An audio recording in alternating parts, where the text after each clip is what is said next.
Man, guys, good evening. This is Taroos right here on Black Man Unfiltered. And man, we've had a lot of nonsense going on this week.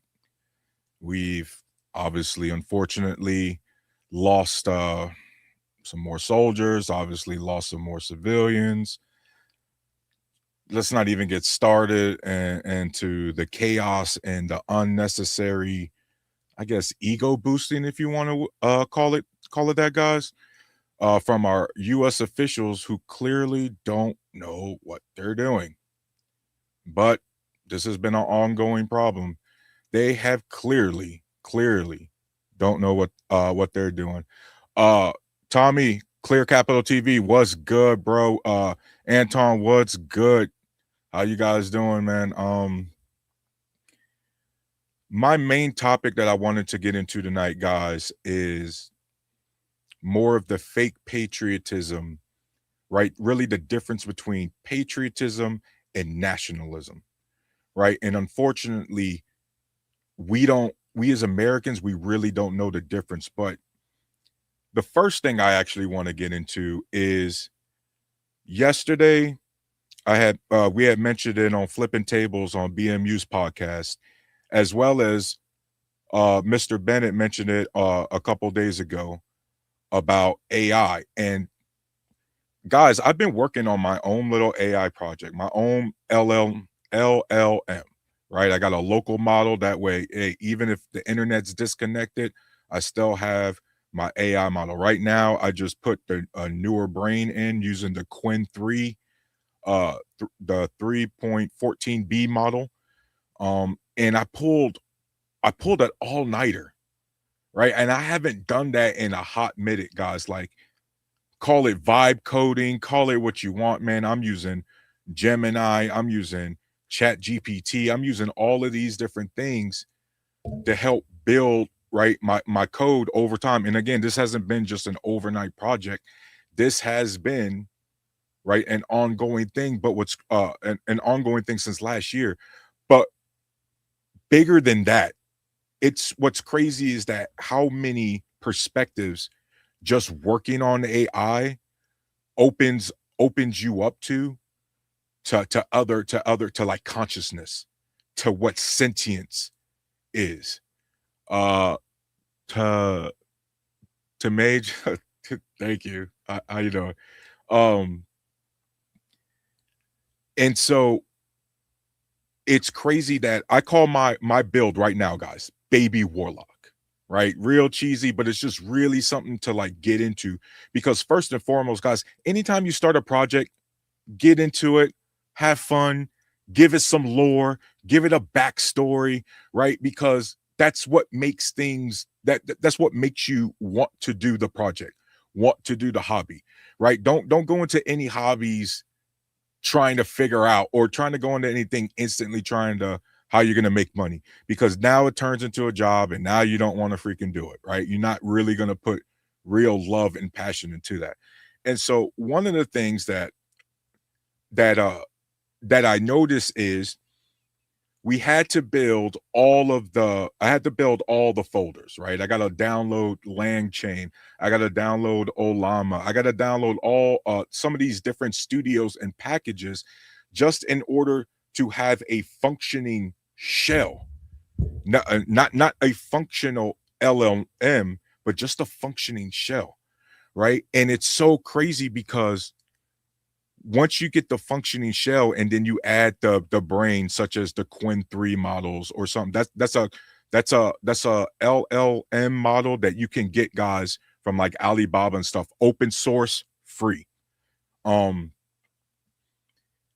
but man, guys, consciousness, it really makes you it really makes me wonder if consciousness isn't just biological. And here's why, right? We all know that, at least us carbon beings, right? We're all made of stardust. Even when a baby's born, that baby does not come out the womb speaking English or speaking Spanish or speaking Italian, right? It doesn't come out inherently knowing cultural norms and things like that, right? The first thing you want your baby to do typically, right? You want to make sure your baby opens his eyes, it can hear, right? And that's the same thing, the principle that I'm building with the AI. Like, well, I have to have it like comprehend, like be able to see, right? So it's got to be able to comprehend the text or whatever the input that I'm putting in, right? It's got to be able to hear. So I got to install like an run a local server. That way it can actually hear voice. It's not just a chat bot. I can actually talk to it, right? And give it voice so that it can speak back. And then even after all those different layers, guys, I have to give it tools to learn, right? Just like you got to teach your kid, just like you had to be taught how to use a screwdriver. It's the same thing, right? Intelligence or that ability to adapt and evolve and know how, that's emergence. That happens that happens over time. That's not instant, right? Your AI models, guys, this is why I harp on AI so much, because all the AI guys, their reasoning, their intelligence level, if you will, they're all going to be the same. But what's going to separate AI models, all of that, right? Hey, bro, I actually do shave it, but man, I pulled an all-nighter, bro. Yeah, I'm looking rough tonight, bro. But thank you, Mark. Um, it's going to be, you got to work on memory, right? Because just like your baby, like how you try to raise it to be, a version of you, if you will, like you try to instill your principles. It's the same thing when you're talking to the AI, right? It's the same, like I got to give it memory so it remembers the past conversation. It isn't just, oh, okay, I put a sentence in, it brings out an output, but it doesn't remember the past question, right? You see what I mean? Like I got to give it memory and context. um I got to give it tools so it can read the stock market. I got to give it tools so it knows how to use the desktop and open its own app. Right now, my LLM, guys, it can open up a Google tab for me straight by voice, right? I can open up Notepad, things like that. Right now, I'm trying to work on it actually doing inputs on a web browser and things like that. And so, one of to get back to what I'm saying, the biggest difference is why I want so many of you guys to get into it is because the future is clear, guys. These AI models, what's going to separate it? We know it's going to happen. It's going to separate, again, a personality. I don't want to say a clone or a replica, but you have to think about your AI, your own individual AI, as, yeah, a mini me, a digital version of yourself, right? So let's say you wanted to build an AI agent. There's a bunch of AI agents that can do the same thing. You know what they're looking for? They're looking for an AI agent that actually sounds human, right? So, for example, you guys listening in, Tommy, if you dare, you got an AI agent that sounds like Tommy, not like a robot. You got an AI agent that sounds like BMU, not a robot. You got an AI agent that sounds like Anton, not a robot. And again, it's not just it sounds like you guys, it has similar cadence, style, the way it talks, the way it responds, right? Those are going to be the things that separate all these AI models and everything like that. So I just wanted to just harp on that a little bit and just tell you guys, please, if you got a computer, by the way, you ain't got no excuse. A lot of you guys got all this hardware and all this tech. Dabble. Please dabble in this stuff. The longer you wait, the longer you procrastinate, the further you will fall behind. And as we know, bro, when you fall behind in this country, it's it's tough trying to catch back up. You know what I mean? Um Han443 says, love your vibes. Add me so I could join you next stream. Nice to meet you. Um, but yeah, guys, so I just wanted to talk about that real quick, but really to get back into the main topic, guys. If criticizing your country makes you unpatriotic, then how does the country ever improve? I want you guys to think about that for a second, right? Somewhere along the line, the word patriotism in America got twisted into something it was never supposed to be. These days, a lot of people treat patriotism like it means blind loyalty, like loving your country means you defend every decision it makes, no matter what. But that's not patriotism, that's nationalism. And those two things are not the same thing, guys. A patriot says, I love my country, which is exactly why I want it to do better. I need it to do better. These are the things it's failing at, which means these are the things we need to improve on. A nationalist says, my country's always right. And if you question it, you're the problem. Like what? You don't love America? Go find another country to live. That's nationalism, guys. A patriot understands that governments are ran by human beings. Screw things up sometimes. Policies fail, leaders lie, institutions make mistakes. If you actually care about your country, you'd want those problems fixed. A nationalist, on the other hand, treats the country like a sports franchise. Their side must always win. Their side must always be good. And anyone pointing problems gets labeled un-American. And that's where fake patriotism shows up. Just want to show this real quick. Let's see.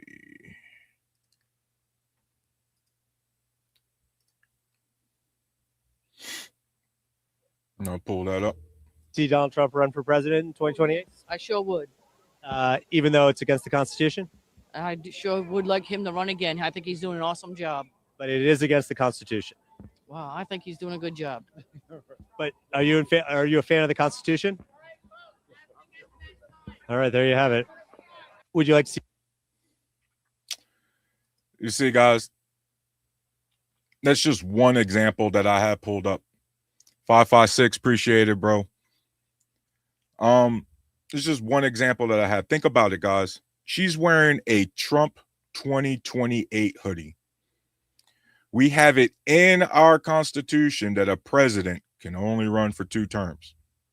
Now, remember, FDR did it on that one special occasion because of World War II. And let's be clear, he didn't put himself into office those next 2 terms. He had to run for it, right? And get elected still. But think about that. Guys, that's 80 years ago. We've been established that nobody's doing that anymore.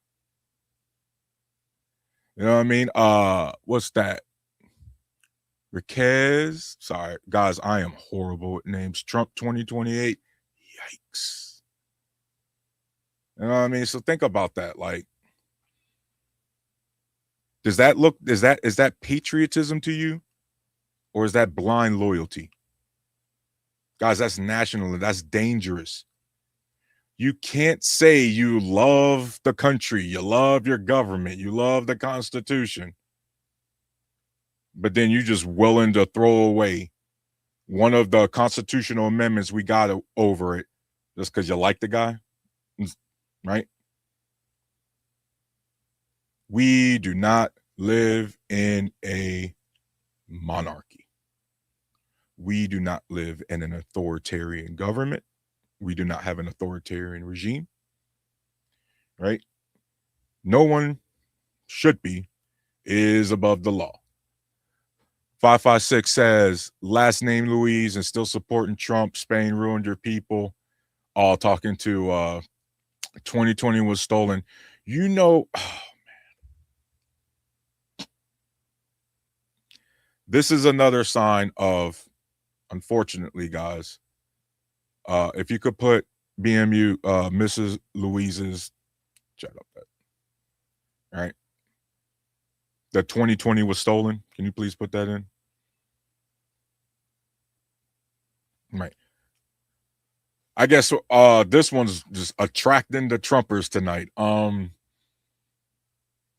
Did you guys know there were about, I believe, 84 people arrested? 84 people arrested over that 2020 election, all on Donald Trump's side. Louise, do you want to know why? Paul, I'm glad this not Mr. Bennett, guys, is another Paul. But it says tell that to the Democrats. You guys, you want to know why? Call up Ricky's fine. Okay. They tried to do the fake elector scheme, I think in Michigan, Wisconsin, Arizona, where they signed up their own electoral college voters to override the will of the actual electoral college voters to automatically vote for Donald Trump. Oh yeah, Georgia was another state. By the way, people are in jail right now for that. Ricky, was it patriotism to release the Kraken? You know what I mean? Like Four Seasons, lawn and gardening. Like it was a complete joke, and yet here you guys are, 2026, still talking about this.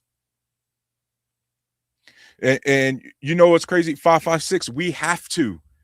You know, it sucks.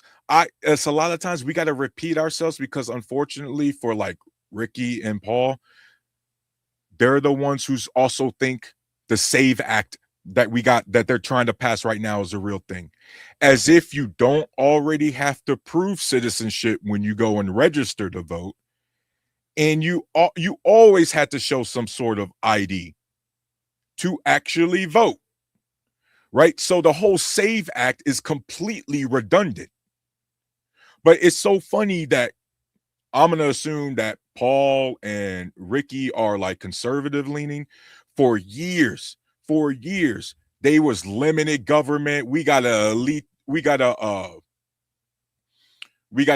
get rid of all the red tape and all this other nonsense. But yet all of a sudden Trump, and now you guys don't believe in none of that. Now we ain't got enough red tape. We got to make it hard as hell. Ricky, what happened to that recording where Trump specifically asked the attorney, was it the state attorney general or whatever his name was, hey, let's just find one more vote than Biden, right? That's on tape, Ricky. Okay, so when we do what about the real evidence? You know, by the way, you guys bringing up Maricopa County. I believe that's the one in Arizona, right? Right, Paul? Again, do you guys think we forgot? Y'all remember the what were they called? The cyber ninjas? Y'all remember that? The cyber ninjas or cyber Vikings, whatever the hell they were, that were hired by the Arizona officials to go and find fraud. And guess what they didn't find? Any fraud. You know what I mean? But you guys are just going to run it back. And just remember, guys, this is a pretext. Hold up. There was another comment that pulled up. Alex, Ricky is just a Trump cuck. No need to indulge these more. We got to. Again, we got to, because guess what? They're already trying to tee it up to do a national emergency and cancel the midterms. You already hear him. Alex, 556, you already hear Trump. He already warning all the Republican parties, man, if we lose the midterms, it's over for me, guys. They're going to impeach me. They're going to remove me. He's already teeing that crap up. You know what I mean? And by the way, again, like they're going on in the chat right now, but most of the time when we actually find fraud, it's always by conservative dudes. You know what I mean? Like, by the way, Donald Trump had already screwed up his election thing because he got caught voting in both with the New York residency and the Florida residency. But you Trumpers don't care about that, right? It's just like you guys, you say you care about immigration, even though Donald Trump be hiring illegal immigrants at Mar-a-Lago, and you guys want, I mean, that's different. No, Ricky, you don't have the facts because, again, the people that have gone, that are in trial and have gone to jail are all fake elector frauds. That all that fraud crap was Donald Trump's side. You know what I mean? By the way, Paul, the Save America Act, they've been talking about that even before the Arizona and Georgia. By the way, why is Tulsi Gabbard involved in these investigations? This is a domestic issue, right? So why is an intelligence chief all up on this crap? Unless, of course, this is dealing with the fact that, oh yeah, that's right, maybe we need Maduro to say, yeah, we tinkered with the elections.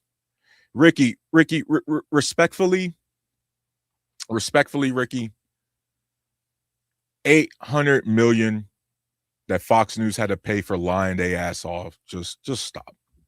Them people went to jail. You guys rioted over nothing. Okay, no Kraken got released. Like stop. Okay, even. By the way, did you see any of the testimony, Ricky, of Jack Smith like a few weeks ago?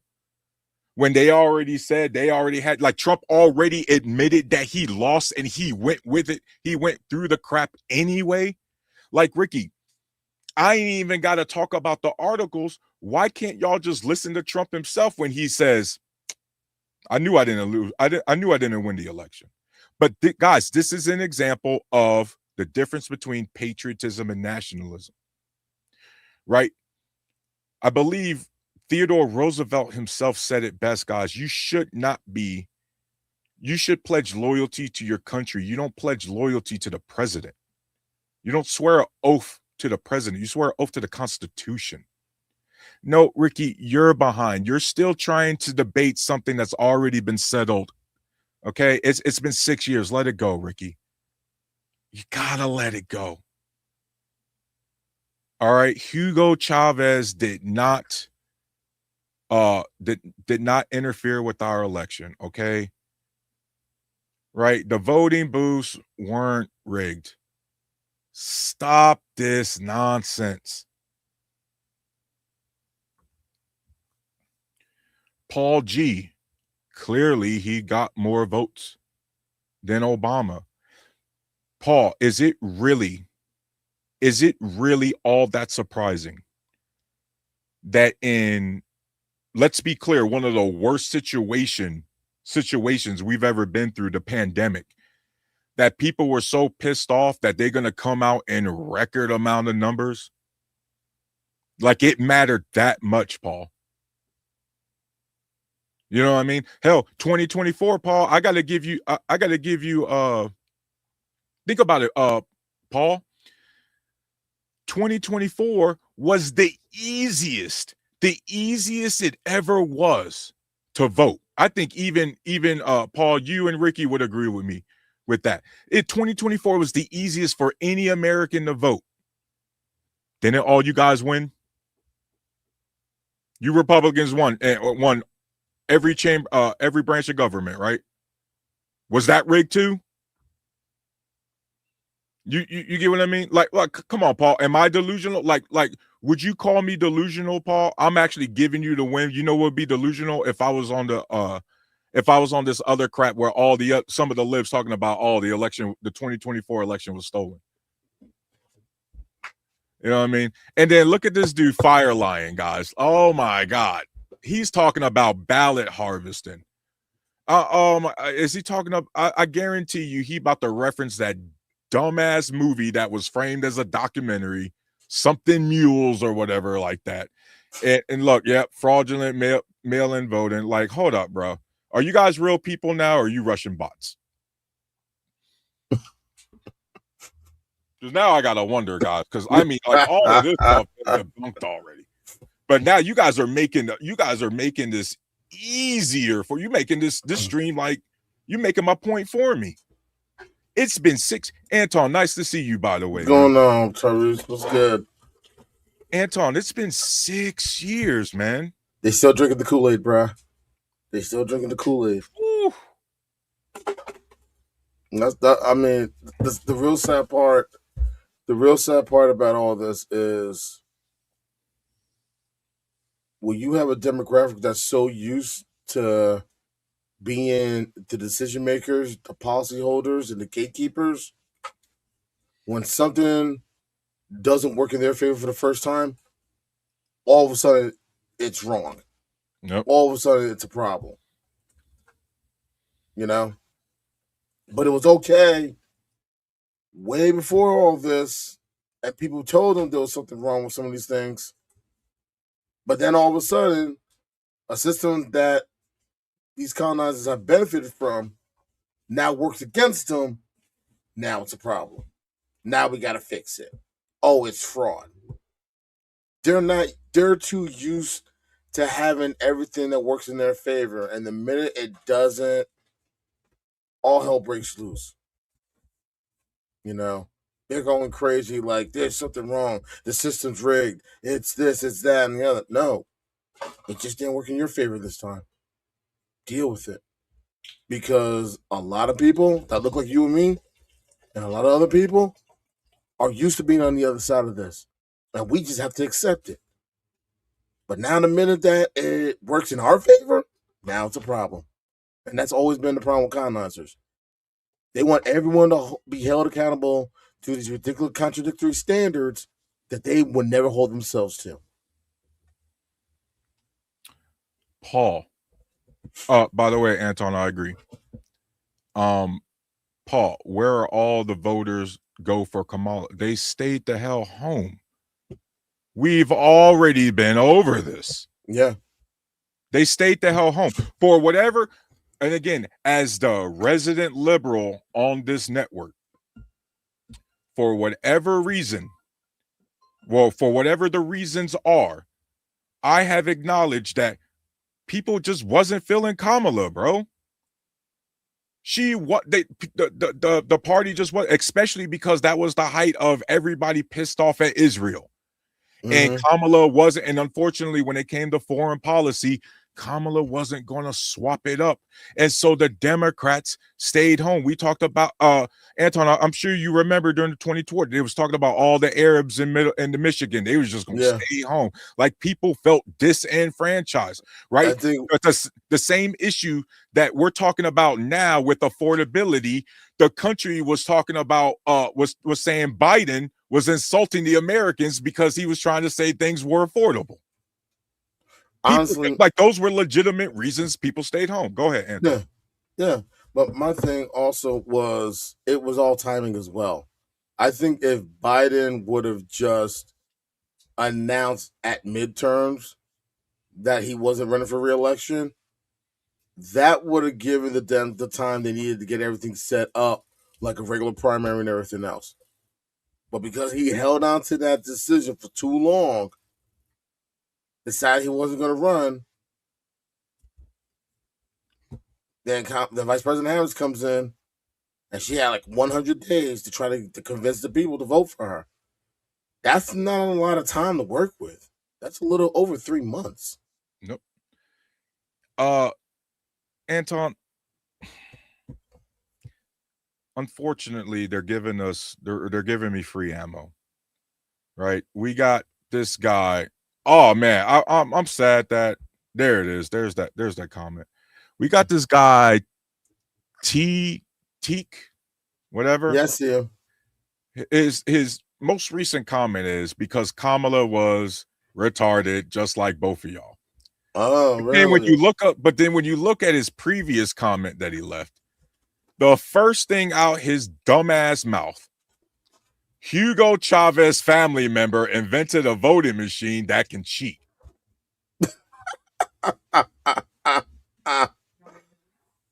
Oh my God. Oh my God. Wow. Man, they want to keep drinking the Kool-Aid, keep drinking the Kool-Aid. And you want to take the bigger, you want to be the bigger person and just like ignore it, but at the same time, you just look at them like, yeah, all right, whatever, you know. But like I said, Go ahead. when you have a demographic that's so used to having that final say, it's like, really, Mhm. come on now, like, bro, like, really, the like, I'm looking at these insults, like, bro, you really want to have to go there. Like seriously, you want to try to play the mature person, and yet here you are throwing these daggers. Really? Come on now. Like that nonsense is not even necessary. And peace, family. Um, Thanks for having me up. What's good, Pan? Who's this? This is And Pan Mulattoism. how you doing, And man? How would you like to be addressed, bro? Mulatto for sure. Thanks for Yeah. asking, actually. All right. Mulatto. Nice And to meet you, bro. What's nice to good, meet you Mulatto? both, actually. And I asked a question because I like what the last brother just said about having a mature conversation, because I do see a lot of immaturity on both sides, and we like to throw a lot of shots at each other. But I'll ask you all, tangibly, when it comes to preserving Black American communities in the U.S., do you acknowledge that mass deportations and reducing immigration to the U.S. benefits Black Americans? Mathematically, I'm asking. I'm not sure, and I'd like to lean, but I'd overall I lean no, specifically because when I look at just the financials, Mulatto, I look at the fact that even when we just account for the federal budget, the immigration, despite not having access to like the federal healthcare benefits, they have a net positive in things like our social security accounts and things like that. They actually have a net positive tax revenue. Um the issues that go for Black American mulatto, I'm not aware, maybe you could help me out here, but I'm not aware of a bunch of Black Americans that were disenfranchised from working in meat processing facilities or were in a rush to work at cattle ranches in Nebraska or pick strawberries down in the South, because these were a lot of the jobs that the immigrants were taking. A lot of the jobs, to be fair, Mulatto, a lot of the jobs that would actually affect us is if we're getting an education and then we lost our job, we lost the opportunity to an H-1B holder. That's where I could see more correlation, because they're trying to import workers to pay them cheaper instead of paying, a qualified American, especially if unfortunately they look like you and me. But as far as the actual the immigrant community, I don't think I would agree with that.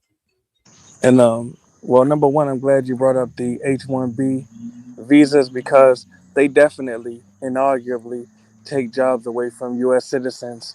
Agreed. Additionally, every housing unit and every job opportunity that goes to an immigrant, whether legally or illegally in the states, that is a job in a housing unit that could have went to homeless and unemployed Black Americans. But notice I never mentioned employment. I'm just saying tangibly, as the total number of immigrants increases in the U.S., the total number of majority Black American cities, towns, counties, and congressional districts is decreasing. And I'll land my plane with this because I never want to be long winded. Actually, Jasmine Crockett's loss is an indicator that Black Americans demographically are being disempowered by the increase of immigrants in the U.S. The reason I say that is because Jasmine Crockett won the majority of the Black American vote, but the majority of Latinos voted against Jasmine Crockett, and as a result, she lost. So we will see more Black Americans losing elections to candidates that the immigrants are voting for, whether that's Latinos, Asians, etc. So hey Mandrell, how you doing? Um Mulatto, you touched on a few things here. I'm from the state of Ohio, so when it comes to Texas, man, I'm always going to be on the outside looking in, unfortunately. But Same here. I know that even still, the elections still run the same, and winning your congressional district is a way different electoral map than trying to run a Senate primary. Your Senate, like that's a completely different demographic map. Like that's you get what I mean? Like you would agree that she's she's probably going to be reelected as a congresswoman fairly easily, right? And so Mulatto, the thing is that remember, this is Texas. Immigration or not, bro, black people have always been disenfranchised in that state, right? So if your argument is that some of that immigration at the lower level will make things worse for us, I can't disagree with that. But if your argument is that that is the specific reason why our community is suffering, I have to disagree with that, Mulatto. No, actually, what I'm saying, and I brought up Texas specifically because the Texas situation with Jasmine Crockett is something that we can use to foreshadow what will happen throughout the entirety of the United States if Black Americans continue to turn a blind eye to mass immigration. Just as Black Americans' voting power has been essentially diminished in Texas, the same thing can happen in Ohio. The same thing can happen in Maryland, where I'm from. The same thing can happen in Georgia. That's why the initial point I made is that as the total number of immigrants increases in the U.S., what I'm saying is post the 1965 Immigration and Naturalization Acts, the total number of majority Black American cities, towns, and congressional districts and counties as well has decreased. And this is the elephant in the room that respectfully, and I like the tone of the conversation we're having, but this is the elephant in the room that, with all due respect, the Black Democrats refuse to acknowledge, which is we, when I say we, I'm speaking about Black Americans, even though I'm a mulatto. I have to admit that. But we I'm a collectively, hybrid like you too, bro. exactly, we collectively, as descendants of United States chattel slaves, we are forfeiting our communities to other demographics, really. And that's inarguable. Okay, so man, I agree with you, Mulatto, and I hope you can maybe understand where I'm going to come from with this. I agree with you, but some of the things that you mentioned, I'm not sure if that's a federal problem. Like some of the things that you mentioned might be more state, local issues that we really need to address. I think it's both, but I agree with you. No, It's not just a federal issue. I do agree. Like, I think you agree with me. It's never just one thing, right? There's multiple Exactly. things. It's a whole lot of things. Yeah. And so one of the things, man, is unfortunately, a lot of like ignorance about how our government structure works, because sometimes, especially our demographic, Mulatto, sometimes we expect too much out of the federal government and not enough out of our state governments, right? Like our federal, we a lot of our fellow Americans got to remember that the federal government will pass laws and they just facilitate our tax money. How that actually gets broken down and distributed is at the state level. And unfortunately, Mulatto, I think you can agree, man, there's a lot of people who, again, they know Mayor Mamdani in New York City, but they don't know their own mayor in their own city. Right? Yes. They know Jasmine Crockett in Texas, but they don't know who their own congressional district guy is. Exactly. Right? Like for example, Mulatto, and I'm gonna land my plane, and Anton, I want you to get in. I live in a red county up here in Northeast Ohio, right, Mulatto? A lot of the people don't realize that if you got what's called like a township or something, if you don't pay attention to your local politics, you don't actually have a mayor, Mulatto. Like here, we don't have a mayor. We actually have a 3-person council that dictates everything. 3-council board, like almost like a HOA. Okay.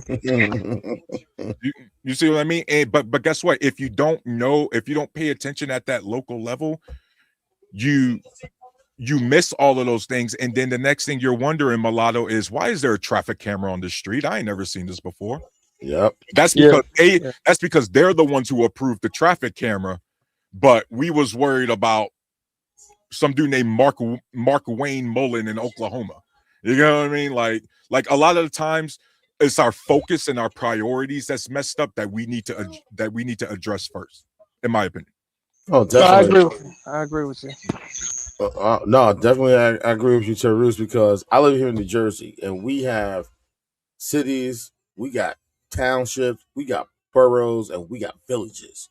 We got a little bit of everything when it comes to the municipalities here.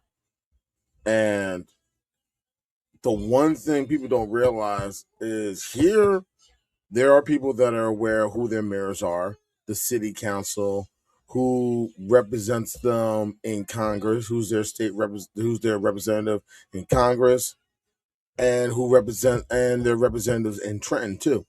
So I'll be honest here, we're definitely informed, and we're one of those states where we'll have Democratic senators and a Republican governor. You know, we find a way. I'm not saying we're Purple state. perfect. New Jersey. I'm not gonna say we're Yep. perfect. I'm not gonna say we're perfect. Trust me, because I'll keep it. I'll keep it a buck. We wrote the book when it comes to, you know, like the sleazeball campaigning and everything else. When it comes to a lot of that nonsense and corporate politics, I hate to say it, we the standard bearer. We wrote the book on it. It's been ugly on both. It was ugly on both sides for a very long time, and it took a very long time for it to get cleaned up. Even though there's still some elements, people have to understand how things work, not just at the federal level, but at the municipal, the county, and the state level. And a lot of people don't know that. And it goes back to something I remember Richard Dreyfuss said sometime back, when he was with Bill Maher, and he was doing a fellowship at Oxford. They don't teach civics anymore. No, we don't. It's not that they don't teach the government; they don't teach many aspects of the government and how it works, how it's put together, how a bill becomes a law, things like that. People are so I'm not going to say misinformed, uninformed, that they don't even realize what's going on.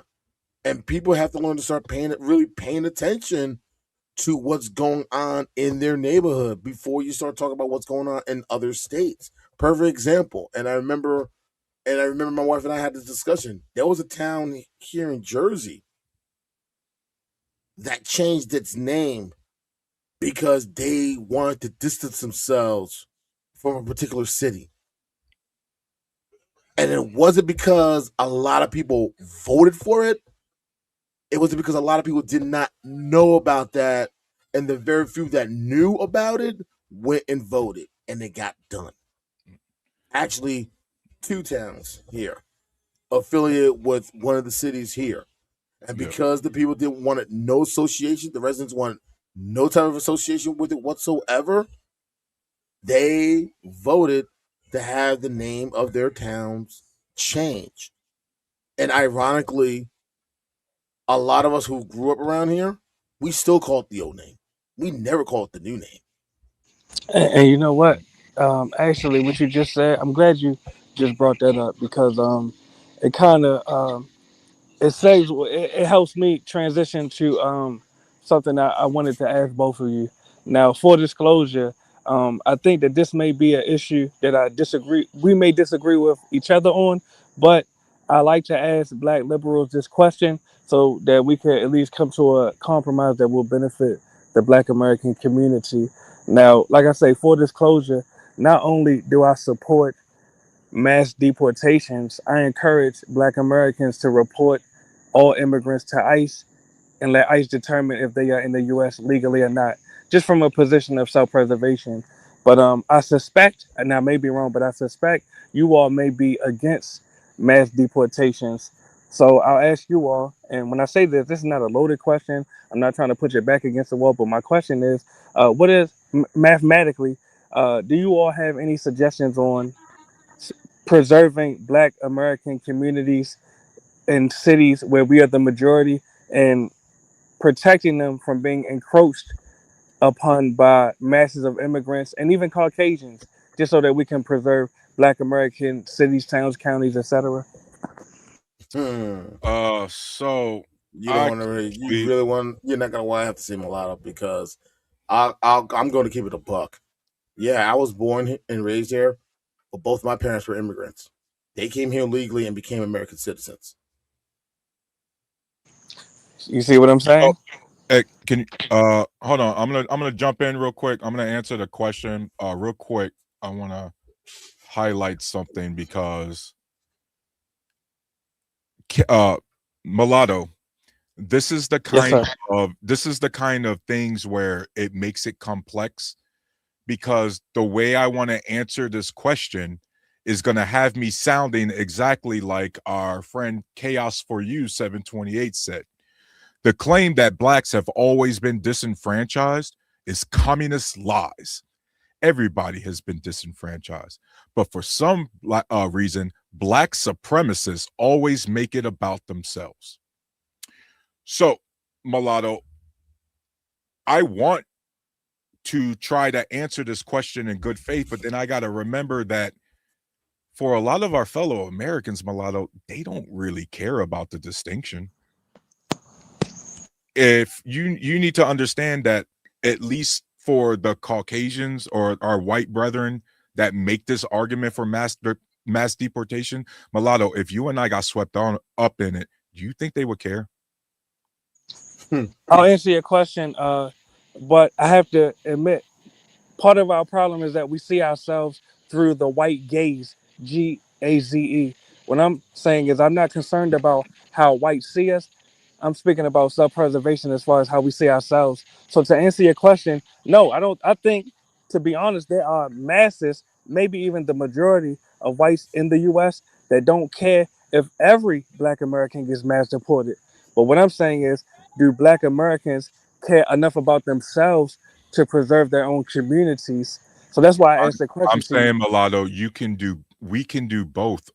We can care about our communities and not demonize the immigrants that are not the reason our communities have been struggling. But you notice I mean, I but haven't demonized anyone though. Just so we clear, I no, haven't no, no, no. demonized anyone. I'm saying, but unfortunately, when as a collective, because I have to make this comment, mulatto. Unfortunately, we live in this country, so we all got to care about what each other think, like it or not, bro. You know what I mean? And that also means getting our white brothers and sisters, our Latino brothers and sisters, hell, ourselves, our own community, up to speed with software updates. And so one of the things we got to make sure we're doing is we're not using uh these horrible talking points that our enemy uses. So for example, mulatto, the reason why Donald Trump, ICE, DHS are having such a hard time finding actual criminals is because, remember, the deporter in chief, Obama, he deported them already, mulatto.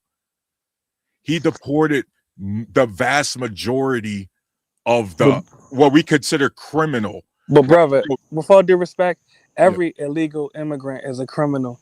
But I have I to say disagree this. with that. I It'll be brief. disagree with that. Respectfully, I disagree with Well, that. if you And went to the that law country disagree with it. if And the you went law, to if you went to that country illegally, would you be a criminal? I'm asking. yes, and guess what? We All don't right. live in that country. We live here in We America. live in the U.S., so they And came to what the is U.S. the and illegally. what mulatto? Because I acknowledge you're right. In this country, is it illegal? Yes. No, it's not. All It's a right. civil Well, offense. It's a civil offense. that means they committed a crime. A civil offense is still a That crime. is not. Oh, now I gotta pull it up, bro. All right, please pull it up, but let's not have ADHD. Do you have any suggestions on preserving the Black American community that is actually being ethnically A displaced by civil. immigrants and whites? I'm all about preserving the black community altogether. Of course, but with all due respect, what country are your parents from? I'm not The saying that first to black attack you. republic. Say it again. The first black republic. Haiti. Now watch this. Now you're Haitian. Would you want Jamaicans and Trinidadians to outnumber Haitians in Haiti? Be honest. Bro, we No, got right? hit. Bro, we got So Haitians not just here. We got Haitians not just here in the States. We got I know Haitians y'all within. everywhere, but did you hear the question, brother? Yes, I did. I hear what you Okay, said. so would you want Jamaicans? These are other black people we're speaking about. Would you want Jamaicans to outnumber Haitians in Haiti? Yes or no, brother? Be honest. No. Honestly, Uh-huh. we share the same ancestry. Yeah, but did you hear the question though, brother? Haitians and Trinidadians and Guyanese, a lot, and Dominicans and Cubans. I'm and not Puerto Ricans. disagreeing with that, but did you hear the question, We all brother? share the same ancestry. I'm not disagreeing with that, but I'm asking, would you want Jamaicans to outnumber Haitians in Haiti? You're not wrong for saying no, brother. No, Okay. Black it's more than just Americans about. don't. I understand, So you understand exactly where I'm coming mulatto. from. I Then. understand the importance of self-preservation. I'm not Exactly. going to knock you on that. Exactly. I understand the importance of self-preservation, Exactly. and it is important. But So that's why. here's the thing. Here's the thing you got to remember. All right, go ahead. You got blacks here, not Black Americans. You got blacks here from different parts of the Caribbean that have Brother, helped. we know that That you're here, came. brother. Say again. We know that you're here. But do you realize when I'm speaking about preserving? Mulatto, I'm gonna answer your question. Sorry. Yes, sir. I'm Can I say one I'm gonna sentence to the ask, listeners, though, no, please? no. I'm No. gonna answer, All right. Well, after you make your statement, I'm, I'll go. Go ahead. I'm gonna answer your question. A civil offense, infraction, not a crime, no criminal record, usually just results in a fine. Like I told you. So So again, you agree that they're here illegally? respectfully, Mulatto, we live here in America. So I'm going to deal with American law, not Yes. whatever law to the country you want to point to. Okay, No, respect. let's talk about the U.S. Is a civil offense Yeah. illegal? Yes or no? I literally just told you it's not a crime.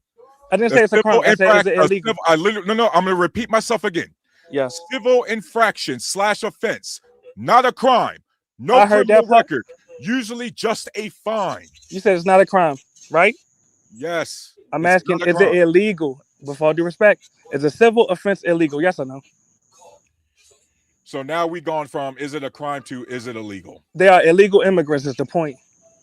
That's checkmate. Are they Respectfully. defined as illegal immigrants, or if we went to the .gov, would they define them as undocumented immigrants? Well, on the WhiteHouse.gov, Since now you want to be I'm trying to answer your question. On WhiteHouse.gov, they are defined as illegal immigrants because that's what they are. And you see, when I speak about preserving Black American communities, this triggers you. I don't understand why. Can I ask that? It's not triggering me. I told you before.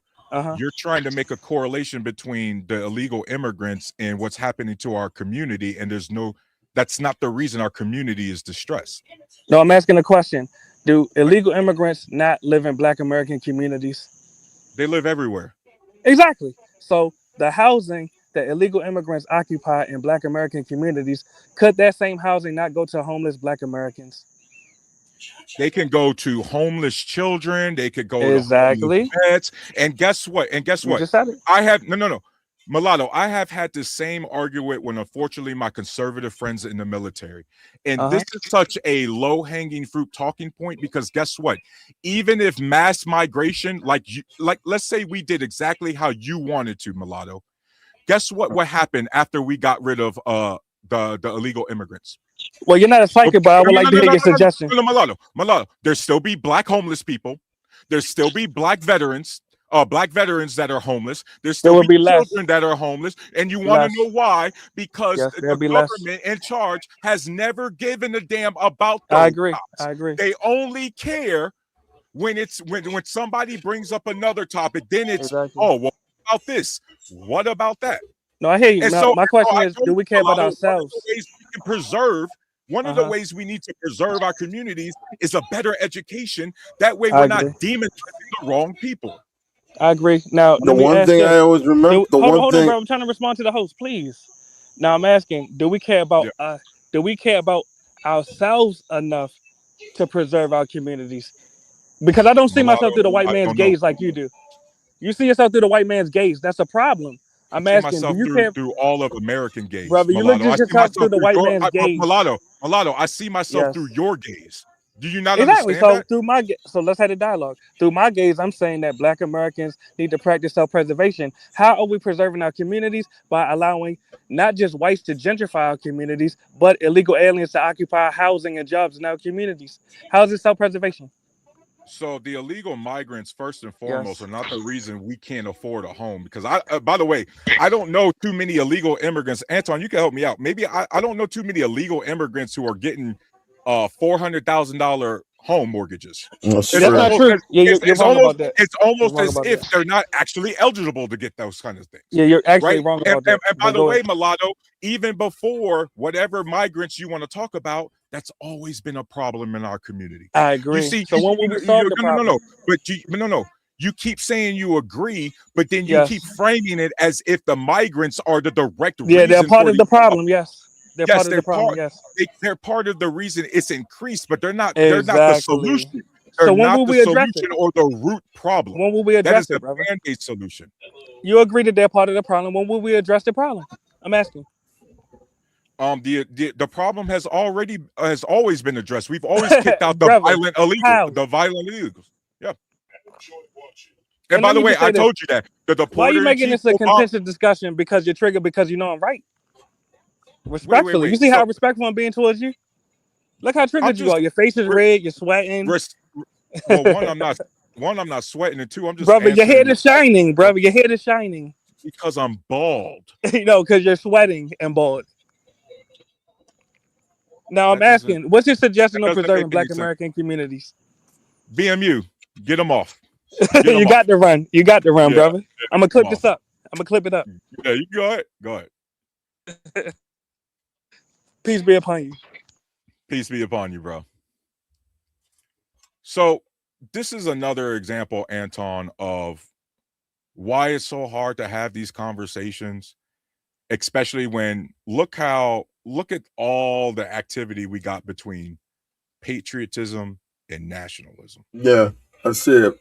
And I was Right? trying to tell what I was trying to tell him is we forget in history during the times of segregation and Jim Crow, we found a way to build from within. We sometimes build things much better than these colonizers, and they didn't like that. So we need to get back to that. We need to start building from within our communities. We never had a problem doing that before. We did that mainly not only to. But see, the problem is that think about what you just said.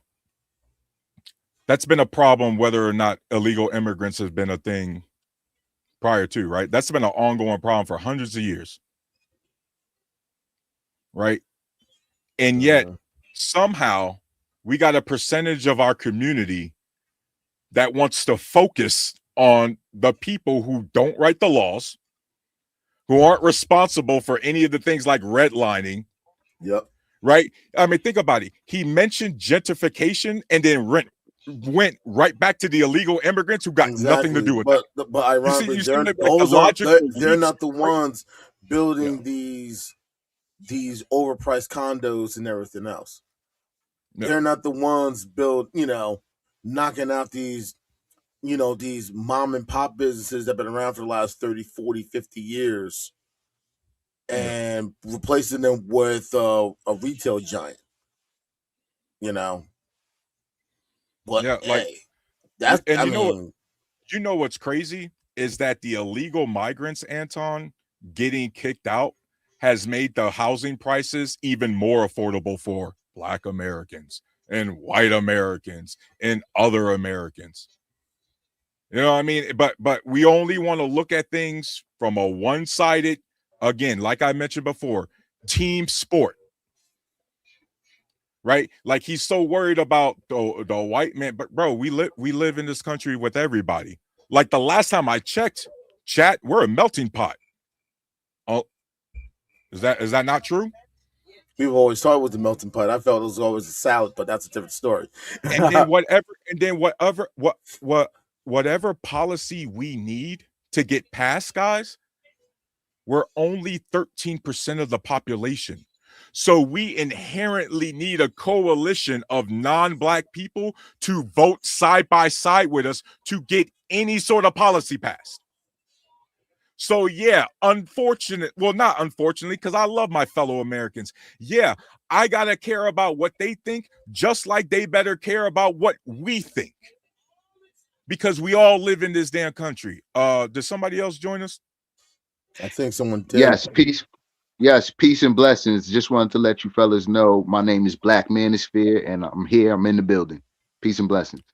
Nice to meet you, Black Manosphere. My name's Taroos. Antoine, pleased to meet you, bro. Yes, indeed. Peace. You Floor is want to say yours, something? bro. Oh, okay. I see we're talking about nationalism and patriotism and things like that. Illegal migration, a lot of different topics and things we're discussing here. We're My all over the thoughts, yeah, it's all good. My thoughts and opinions about immigration and illegal immigration is that is the government and laws problems. Like that has nothing to do with nationalism or patriotism or anything. I think that's a law type of thing, not the government's thing. So they have to deal with that. It's in their jurisdiction. That's one thing. Community, I think, is based upon families and relationships. Those are what build strong communities. So if you have bad relationships right now and people not getting together, marrying and having families, I think that will affect the communities. So I look at them as two different things. And as far as nationalism and patriotism, so far as I've been a young black man in school, and you know what I mean, reciting I pledge allegiance to a flag of the United States of America. oh, That stuff was just that stuff. That stuff was just a morning routine. I never took that to heart. You know, like I gotta die for my country and all these. As a matter of fact, I came up very pro-black and like I don't really care about America or what they think. I've always known that the government and law do not care about life, do not care. They use people, right? And so I came up with a lot of rebel to America, if anything. You know what I mean? As a born and raised American and Black American. So these are some of my viewpoints on some things. I don't want to dominate the conversation. Just wanted to give a few viewpoints on the different topics.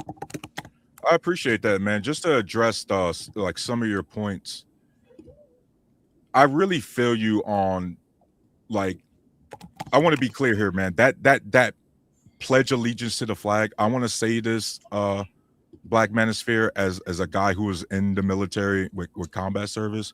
That's textbook fascism. If you got to stand up every damn day and recite the Pledge of Allegiance, and then remember, Black Manosphere, we got the nerve to call everybody else commies and shit like that. Yeah. You know what I mean? Also served in the military as well. Well, and I think at the time, I think the reason behind the Pledge of Allegiance, if I remember, was during the time of the Cold War. Yeah, Cold War rhetoric. You remember McCarthyism? Mm-hmm. I believe I that's read what they about call that. it, you know, the Red Scare, Better all that. dead than red and all that. Yep. Yeah. And unfortunately, we still got way too many traces of the Cold War era. Hell, at this point, guys, I don't even know if we actually exited it. That it seems like we're trying to run that back, but I digress. Yeah. Black Manosphere, with your comment about how our community with relationships and things like that, I completely agree. What I tend to focus on like the more infrastructure, the more utilitarian kind of viewpoint, Black Manosphere. And so I'm always looking at it from a functionality standpoint of, man, our society is so dysfunctional because from the top down, our leadership is dysfunctional, right? As a country, we ain't got no direction. And then you look all the way down to, I guess, our household, Black Manosphere, it's almost lacking direction, right? And a lot of that, I agree. a lot of that trickle down. Yeah. I agree. I think this is all the free. Yeah, no problem. This is the freedom that we all wanted. You know what I mean? To not have to do anything and to only do what you want to do. So you can't give people freedom and they have to elect to want to be locked down, or how they look at marriage and relationships. And I don't think people want to be responsible for other people anyway. You know what I mean? I got to disagree with that, man, because I think a lot of people, that's natural. Black Manosphere, like I disagree with you, man, because I think a lot of people do want that relationship, but Black Manosphere is too expensive, right? Like right now, Black Manosphere, the things that disproportionately affect the community, things like our K-shaped economy, you're familiar with those economic terms, right? Like we got a lot of people, our K-shaped economy, Manosphere, we got a lot of people either their net worth is going sky high or their net worth is dropping down. And so Black Manosphere, 10% or or 50% of our consumer spending is being done by only 10% of the population. Right? So Black Manosphere, how hard is it to maintain a relationship if you can't do shit? If you're always on survival instinct? Like, bro, I'm sure you want to I take your agree. family. I'm sure you want to like as structural, as organized, as much of a plan as you hope you can have for your woman and your family. You know what you also want to do, bro? You want to go on a cruise to the Bahamas, right? You want to be able to take your family out to go eat and dinner and a movie, that kind of stuff, right? You want to take them to an amusement park too, right? It's hard to do those family, household, community type things when everybody is just on survival mode. That makes sense because there's a Right. difference. There's a difference. You do things out of survival, or you want to do things to thrive and grow. And if you've never if you've never grew up or had anyone explain to you the importance of trying to thrive and grow and take advantage and get out of your, what you've always known and have a chance to explore, that's what happens. You're always going to think of survival and thinking, I have to do it like this and I have to be here, not realizing how big the world can be. But some people are just too afraid or not willing to take that chance to take that step. Yeah, I think, nobody's gonna cry for us if we don't get to go on a cruise or take the family on vacation. And all these things sound great, and you're absolutely right, sir, with your assessment. But those are all a dream. You know what I mean? I can only count the penny that's in my pocket, right? And so that's where I work from. You know what I'm saying? And if anything else comes about, that's great. Yeah. But at least, a baseline of being able to have some things and maintain. I don't even think we're even getting baseline things before we can even save up to get to the cruise and things like that. So, but I agree with you. I would love to do all those things, but I don't need to do all those things. And I can work at a minimum basis without all those things at the same time. Sure, you can, just like most of us men up here can probably be cool with lounge chair, a bean bag, and a flat screen TV and a PS5, bro. But guess what? Our women don't want to deal with that. Our kids don't want to deal with the basement. Like when you ask for a family, do you have the woman in the case? Yeah. I mean, but and that's are they begging for those things? Like, is it really a problem and issue within the relationship? And So I can only speak from a limited experience, Black Manosphere, but I've been married. This April is going to be 18 years, right? I got two girls, 17 and 15-year-old, man. I got 16 years. I got 16 years. August will make 17 years. I have. So we in the same kids. boat. I have 5 kids, 4 girls and a boy, and 3 grandsons. What kind of fun things do you do? Do you like if you got boys like that? Have you ever hopped on the sticks with them, played the game with them?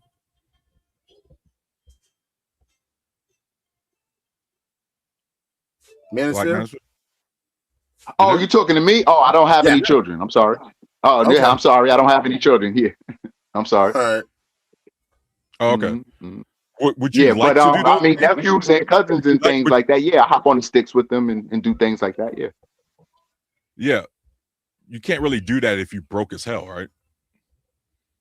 Right? Like you can't, like Black Manosphere, you want to talk about the structural things, but a lot of these dudes a lot of dudes and women, they can't even afford to go on a date now. Like, bro, like you're seeing Black Manosphere. I'm sure if you've been to the bars or anything, I know you know how much them drinks cost now. Mm-hmm. Yeah, I've never had a problem. I personally have never had a problem in those areas. Like I could spend money and you know what I mean, like drinks and things. We're talking about the collective now. I'm not talking about you directly. Now I'm about to address the collective. Now I'm about to address the collective. So as far as collective, we don't even want to date like that. And dating has been dead for a long time. We've been living in a hookup culture. We don't have to get with a woman through a process of, hey, can I take you out? And can I buy you drinks? And can I do that? Like, we're in the technology and social media era of things and making things move quickly. So we're not, I think maybe that may be a thing in between dating and relationships and things like that. But I know we move quickly as far as the collective. Yeah, and as a collective Black Manosphere, I'm gonna let Grant get in. He's been waiting patiently, Sure. but as a What's good, collective Grant? Black Manosphere, as a collective, we work too long. Despite having advanced technology, which was promised by our elites to make our lives a little bit easier, that I think even you would admit it'd be nice to spend time with your family, have time to do things with a significant other, I think what it right? is also, Yeah, Taroos, yeah. we don't have a balance to where we can still work and have time to be with our families. Well, and that's what I was getting at is we're I didn't mean to talking cut you off. about. My podcast. Oh, no, you're good. But that's what we're talking about. Anton and Manosphere is, guys, we're trying to have these very pro-family, pro-life lifestyles in a very hyper materialistic society. Uh-huh. It's clashing. And right now, what we're seeing, Manosphere, is almost the end game of that clash, right? And so we're talking about trying to take care of the community, man. Well, guess what? Something's got to sacrifice. Either your community values are going to sacrifice, or your wallet is. Yep. So, Grant, go ahead, man. I Nice seeing you again, man. How you doing? Yeah, doing well. I mean, great opening on the, your critiques of sort of fake patriotism in a sense. Obviously, I think all of it's corrosive, correct? It creates these unnecessary in and out groups. I think what's even more insidious, correct, is when you get African Americans who then embody it. While that same nationalism wants to put their boot on their neck, they're turning around so they can lick the bottom of the boot, which just seems extraordinarily dumb. So on the one hand, they can hear that person draped in a flag who calls them the N-word, and still in turn drape that same flag on them and plug their ears and pretend that that nationalism doesn't want to harm them, that they're not included in the we or us, and often it blinds them to the idea that the same words that they're using against immigrants and migrants and others are being used against them by a much larger group who don't like them at all. And what you notice is that the moment that you say, hey, have you thought about this? They quickly sort of spiral back into, well, what about the immigrants? And I think it all comes from nationalism, patriotism doesn't require you to think. It just says you're with us and they're on the outside. And so you have to keep sort of shoving things into your ears to shield yourself from actually hearing coherent thoughts. And even using the more insane sort of ideas like, well, what would you do if another country? Now, I've been lucky enough to reside in other countries. They have immigrants. They have a lot of illegal immigrants. And even places in which I think some of the less smart individuals who think they actually know the world, which is clear by every word that's uttered out of their mouths, they don't know about. So you can take places like Japan, which has a very strict immigration policy. But they have a lot of both immigrants and they have illegal immigrants or people who have overstayed their visa is more like it, correct? It's an island. You can't sneak over the border per se.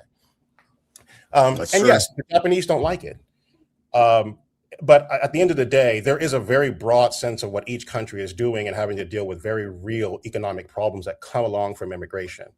I will also point out one thing about immigration that gets lost in this. Prices are actually stabilized, or at least in the way that inflation works in the United States. And I won't get into the sort of mechanisms of how economics have worked since the 1980s. But in essence, the moment you move to a largely financialized system that we have here in the States, correct? You need a significant amount of cheap labor to by and large, which is our farming, which allows for Americans to have a particular lifestyle that we've had so far, even if we see some level of degradation within middle to lower incomes.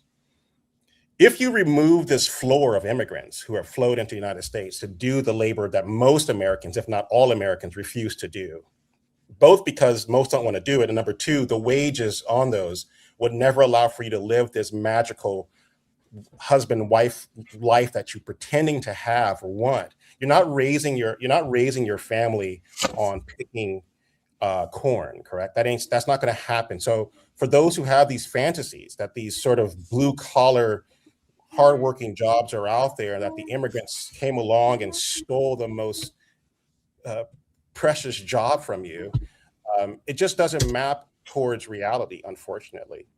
Yeah. And I think it's hard to sort of unravel this sort of world that I think a lot of young people or people are sitting in, because I don't think they quite have thought through their sort of broad strokes of what they perceive about nationalism, or what they perceive about patriotism, or even what they perceive about themselves as a man, or what they perceive themselves as, as a human within the United States. And I think it's quite harmful, I think. And especially if you're talking about for African Americans being better, correct? So let's say you believe that Black people are being disenfranchised. To completely close your eyes and say, ignore white people in this, who are still the majority, and just pick like the 2 Cubans you don't like. It's just the most insane thing ever. It's like you can see 1,000 white dudes robbing you, and you see 2 Cubans on the odd, or Haitians. You're like, get those Haitians. And you're like, there's like 1,000 white dudes robbing you. They're like, yeah, but they're cool, man, because they have the same flag as me. But those Haitians who haven't quite done anything to me, I would like to see harm done to them. And I think that's it's a very strange way to walk through the world. And I'm not saying that I'm for unfettered immigration into the United States. I just think that if you are this unhinged about illegal immigration and don't see billionaires taking money out of your pocket, you really are on a strange set of pot or weed that you're smoking to be this delusional about what is actually stripping the wealth out of your pocket. And that is, to me, is what we have to get to in all of this. Before you other guys get in, just want to highlight some of the guys in the chat. Scyther, God, man, I need to work on my pronunciation. Scyther Lima, good seeing you. The Lunatic Libertarian, thanks for joining us. Hey, Taroos, get some bifocals. Yeah, man. JT, it's good. The bad guy Dallas, how y'all doing, man? Oops, they're good. Oh yeah, DBS was up in the chat earlier. I wanted to shout him out. Nice seeing y'all. Mills, good seeing you. Oh man, we got a lot. Go ahead, Anton. Honestly, no, I like what Grant had said, because it does make a lot of sense. It's so easy to get caught up in the semantics. It's so easy to get caught up in, this person doesn't look like me, they have to be the threat. Not realizing that the threat looks just like looks just like you. And let's be honest, and Grant makes the point, colonizers have always been guilty of that. They see us as the threat, but yet their best friend, their brother, their sister, their parent is the one that's really the problem. And they never want to acknowledge or admit that. And that's always been the problem. Everyone else, every other demographic, have had to acknowledge any mistakes they made. We have made. In one way, shape, or form. Colonizers will always find a way to make themselves the exception to the rule. And that's why education is important, because they need to be on. We need to make sure everybody is on the same page, right? Like, guys, we've been fed a bunch of crap. This society is not a meritocracy. Okay, the only meritocracy that exists in America is maybe our sports. Okay? Maybe. We don't have a free market. That shit's been rigged for years. All right. We have to acknowledge, and guys, this goes back to our big point. Every time y'all make a statement, always try to bring it back, even when you're cooking, because this goes back to patriotism versus nationalism. Right? We treat everything like team sports, and we don't want to acknowledge what our country is and isn't. And a lot of Mhm. times, guys, it's because it's really easy to accept, again, the true definition of blue pill, right? You just accept your reality, or you just want to be blind, and you want to just deal with levels of comfort. But then, don't it suck sometimes, guys? Because the more you're aware, aka being red pill, the more you're aware of what this country is and isn't, man, sometimes that shit gets suppressing, right? It's like the old say, ignorance is bliss. Yep. You know what I mean? Just saying, My just saying that. Go ahead.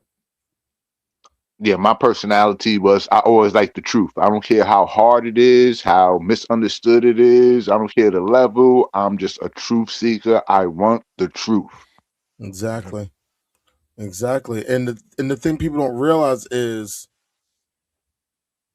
the reason why it's important to know every aspect of history, unlike what Black Manager said, the good, the bad, the ugly, because this is what you do. You take the good and you build it to make it better. You take the bad and you learn never to go down that road. Because we always hear the term, those who don't know their history are doomed to repeat it. How many times we've probably been on this hamster wheel and not even realize it? Because we don't want to accept the Exactly. truth. Or it goes back to what Jack Nicholson said in the movie A Few Good Men. You can't handle the truth. And that's been the problem for a lot of people. They don't want to accept it. They don't want to handle it. As hard and as ugly, as cold that it may be, they will do whatever it takes to Keep that. avoid it because because they want to feel better about themselves. Not realizing that if you learn that hard, ugly truth, you can learn from it and become a better version of who you currently are. Think about how easy people just accept low standards and just go out of their way to try to be like, nah, there's somebody pulling the strings behind the curtain.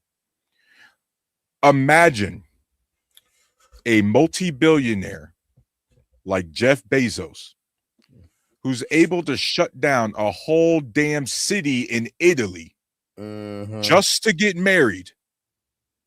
And then I got my fellow Americans going, oh, nah, he ain't pulling the strings. Somebody else must be pulling the strings. Yep. They literally play right in front of our face. And you still got people going, no, not that. Hey, he hires 1 million people. He's one of the good ones. Yeah. Despite the fact that historically, guys, corporations, right? They lobby against raising the federal minimum wage.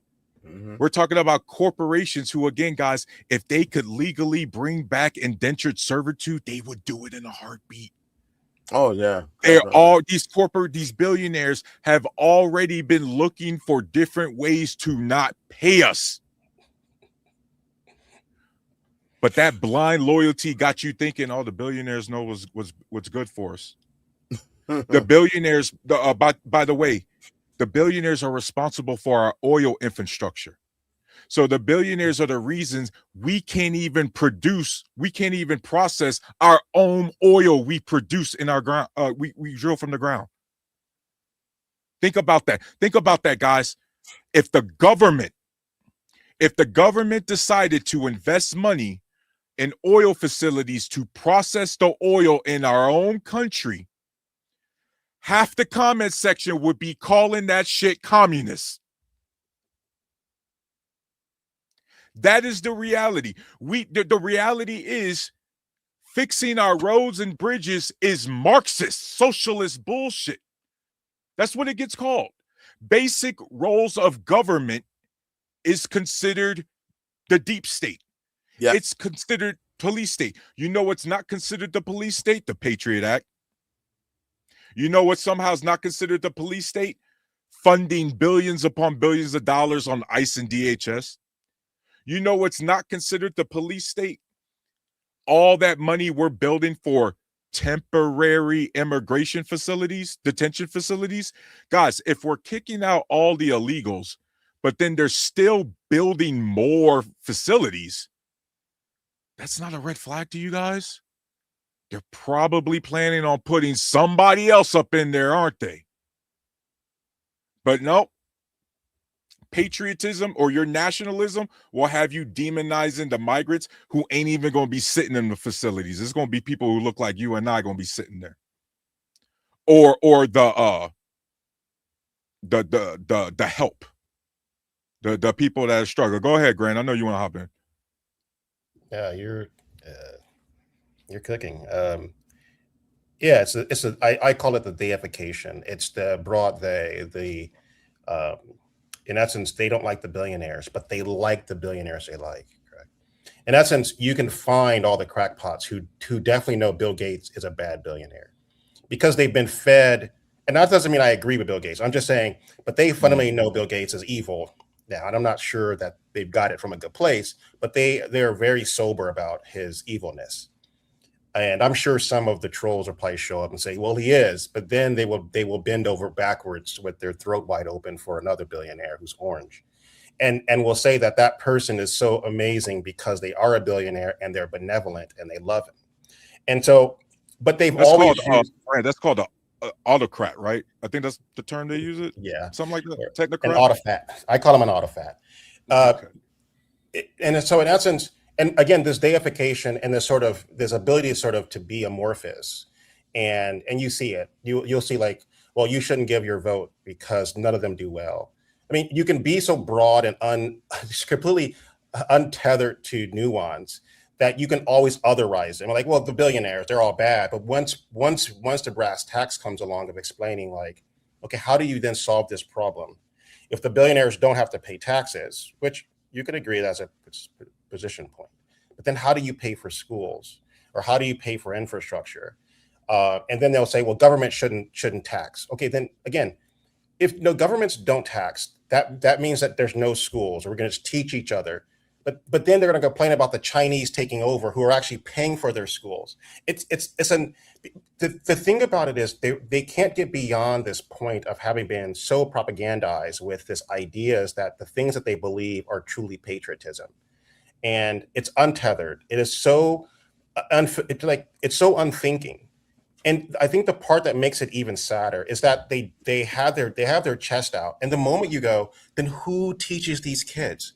But then they'll come on and also say, well, we need more families. Well, do you want them to read? Well, yes, but I don't want them to be indoctrinated with the liberals or something and queers or whatever the hell they come up with. And you're like, is that really the thing that's harming you? And like, who's reading that? And then they'll go, well, I want to homeschool. But I'm thinking, I'm listening to you talk, and you have a vocabulary of maybe 100 words, which means that your child is more than likely to have a similar 100-word vocabulary, which would not work in a modern world. And this is where if you've been told enough, correct, that you're living in this great country, and I call this greatness by proxy. You hear it all the time. You hear this thing like, well, white people did this. It's like, no, that white person did it. You're dumb. You flip burgers. And the thing is, you've never done anything worthwhile. So I need you to go ahead and take my $20 bill and give me my change back. Just because that one white person did something, it has nothing to do with your greatness. But again, if you can sort of say, well, this one white person long ago, which again is all sort of made up, because there's this moment, correct, that people are using sort of, well, we founded this nation on democracy. And they're like, and we were the first constitution. And you're like, they got this from the French and the English, you dumb dodo. You do realize that this didn't come out of the founding fathers' magic hats of democracy and America. Like the structures we have come from the French. It comes from the English. It comes out of, for some of you don't know, from the Enlightenment age, correct? The French Revolution. And again, because they don't know these things, they make this exception that says, the America's great because someone told me I've been great this whole time. I happen to live in America. Therefore, that greatness is bestowed upon me. And then, therefore, everyone else who hasn't had the crown of greatness given to them, therefore, they can't be as great as me. And then for some African Americans or Black Americans who know that they are not as great as white, they, for whatever reason, they know that they're quite not white in a sense. You can kind of hear it, and they're like, white men are great. They'll then take it down to a layer and say things like, well, there was a Black inventor once, and they go, well, that means Black people are smart. I'm like, no. Black people, brains are capable of learning. Your brain isn't. It's clear that your brain isn't capable of that because, again, going back to your inability to understand basic concepts. Do not besmirch the greatness of this Black man who did something. You, on the other hand, you cannot bestow greatness on yourself just because someone else who happened to share melanin with you, a shade of melanin with you, or some structural ethnicity or nationality with you. That just isn't how it works. And I think the problem we're running into is the longer we sit and we try to do greatness by proxy, we try to have it transfer, however it means, you can't solve problems. And I think this is where we're struggling. And the conversations about, well, I'm this, we're Americans and we kick butt all over the world. Do we though? I mean, when was the last war we won? We're like name that war. Mind you, the same people who have this patriotism. I think that was World War II. Yeah. Go ahead. I believe that was World War II because Korea was a ceasefire. Yep. Stalemate. The Gulf War in the 90s was the last one. My bad. Sorry, I forgot, Taroos. My bad. But you get what I'm trying to... Anton, it was still a long time ago. Yeah. But I'm saying, but it's a very tough thing, correct, to say like what we're doing. And that doesn't necessarily take away from the people who having to put their lives in danger for the stupidity of leaders. But what it's pointing out is you cannot sit here and cheer on the barbarism of despots, correct? And then just assume that the people who are truly going to be in harm's way, their lives are just meaningless in this chaos. It's meaningless in your stupid nationalism that you want other countries to be bombed or destroyed, or that you want their economies to collapse. I think what's happening here is that people perceive that somehow the moment that the world economies collapse, correct, that we can all put ourselves in an American flag tent and go, well, we're just Americans. We'll see what's going to happen after we can put our crown of thorns over our head that's made out of Trump flags, and that somehow is going to inoculate us from the chaos that will ensue. It won't, and we're seeing that play out right now. And I think we have to become a little bit more sober about how nationalism has completely turned into a religion for us, for many of us. And it is becoming not just some sort of fringe identity. It is sort of metastasized. This is mainstream, Grant. Yeah. It's gone mainstream. This Grant, Anton, do we got still Black Manosphere in here? Not. Yes, sir. I'm here. I'm still here. Right, I'm good. still here. Right, Yeah. We've seen this creep up through the years, this performative patriotism, right? Maybe slap a bumper sticker on your car. We've seen this morph into churches. Guys, we got churches that literally have like the Church of AR-15 or some crazy shit like that, right? Like it's a church that has they rifles all up in there, and that's part of the worship, right? You guys have heard this: God, guns, God, Bible, guns, right? Like exactly what Grant was talking about. Wrap yourself in the flag. And unfortunately too, this nationalism goes back to Anton's point with the kids and some of this. I'm not going to say all of them, but a lot of the white people, you see how they like to go back and forth between when they want to just be Americans and when they're proud of their European heritage. We know if the minority population was way lower, including us, they'd already have universal health care. We'd have public transportation.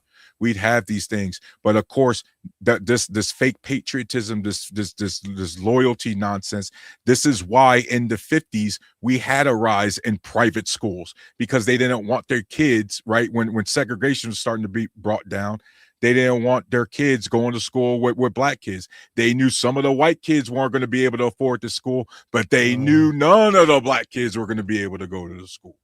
And we still got schools to this day, private institutions that come up from that era. Right. And so we know this, that a lot of this patriotism, if we all look the same, I guarantee you our patriotism would be a lot more. But because we don't, and because we actually have to act like this is a melting pot, because it is, you get this weaving in and out. Right? Like, oh, I'm proud of my European heritage. Okay, well, let's have healthcare like the Europeans. No, that's commie. Yeah, exactly. Can't see what I mean? And here's the thing. Like, hold on, Anton, I'm gonna let you cook. I'm gonna land the plane right here. All right. Switzerland has one of the highest gun ownership rates in the world. I know, I got family there. Right. But guess what, Anton, Grant, Black Manosphere? If we were to take the laws and policies of Switzerland and put them in here, there'd be riots in the streets of people calling that shit commie. Exactly. Go ahead, Anton. Exactly. No, like, here's the real crazy part most people didn't realize. Like, for example, I remember reading, this is in Germany. A friend of mine told me about this in Germany. You can have maternity leave for up to a year and still get paid. And that also goes for paternity leave. 1 year. Get it too. Yeah, 1 year, and you still get paid from your job. And you don't have to worry about losing your job. Now, the closest thing we got to something like that in the United States, we have paternity and bonding leave.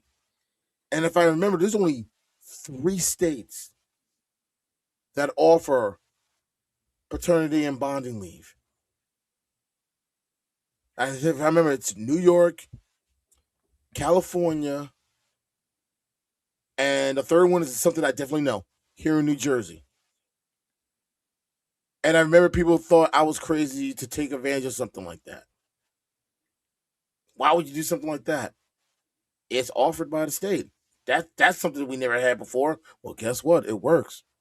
No. 3 of my youngest kids, my 3 youngest kids that my wife and I have, all 3 of them spent time in the NICU.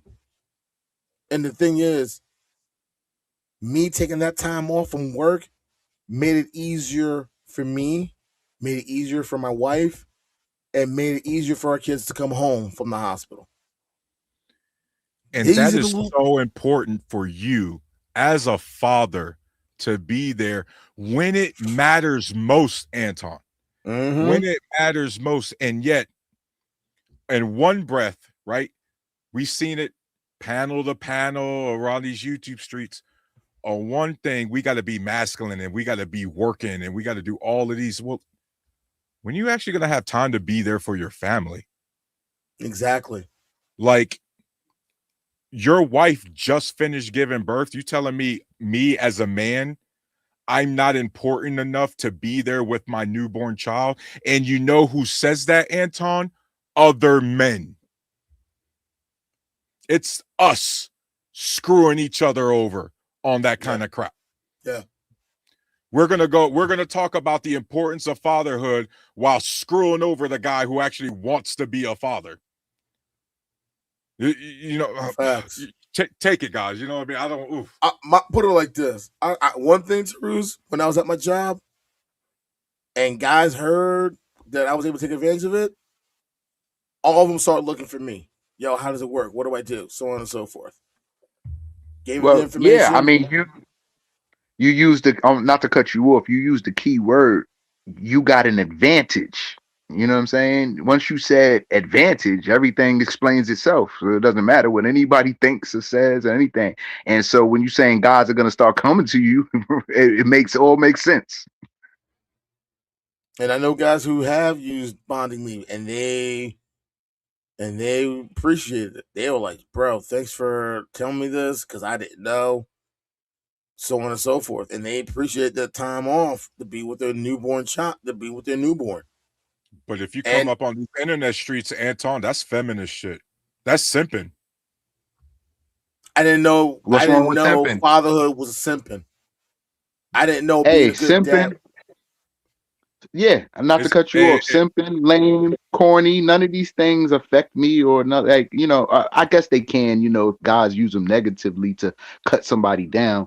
But these are good things. Like you know what I mean. Like I don't. I think we listen to a lot of people and let that permeate our minds and affect our minds. I just don't listen to people like that or take everything they say seriously. You know what I mean? Yeah, take Like it with a certain grain of things are salt. I good, agree. and we as men are gonna do what's good and right and live with that, no matter Exactly. what you call it. Exactly. But that's the thing, Black Manosphere. We got to help our guys get that software update because unfortunately they following the not so good people. They're following. Like, think about it. You correctly mentioned community. Does guys like Andrew Tate care about community, Black Manosphere? Nah. No. No, I wouldn't say so. No. And yeah, he got millions of young men who hang on. He'll going along with his bullshit. You know what I mean? Now, Yeah. I mean, when a guy, that awkward stage of Yeah, but I teenage think years and what I trying think to is become with men. Tates, and I think a lot of the guys give them what appears to be a template for life. Yeah, and masculinity and dealing with women. That's primarily his thing is primarily dealing with women. So guys want to be the best version of Yeah, but I also understanding think it's how to part of deal with this. the It's women that they can. the seeking of this notion of masculinity. When you don't know who you are, you need to shroud yourself. And look, there's nothing Well, I'm sure wrong with trying to look we've for that. all been young. Totally, We no, all there's been nothing. Yeah, young. there's nothing wrong with looking up that information and trying to better yourself as young men. The point definitely. is, we need to make sure we're warning them about the specific messengers absolutely matter. Like, Exactly. yeah, I think some also, people, I think we got to teach a lot of these young guys also the importance of there's a time and a place when you got to act like this, and there's a time and a place where you don't have to act like this. Also, Yeah. the same thing is the only way you're going to become a better version, you're going to have to make those mistakes. So you're going to need teachable moments to learn not to make these dumb mistakes. You can make these dumb mistakes now because you're young. You don't need to be making these mistakes when you get older. And the problem is they need that place to know.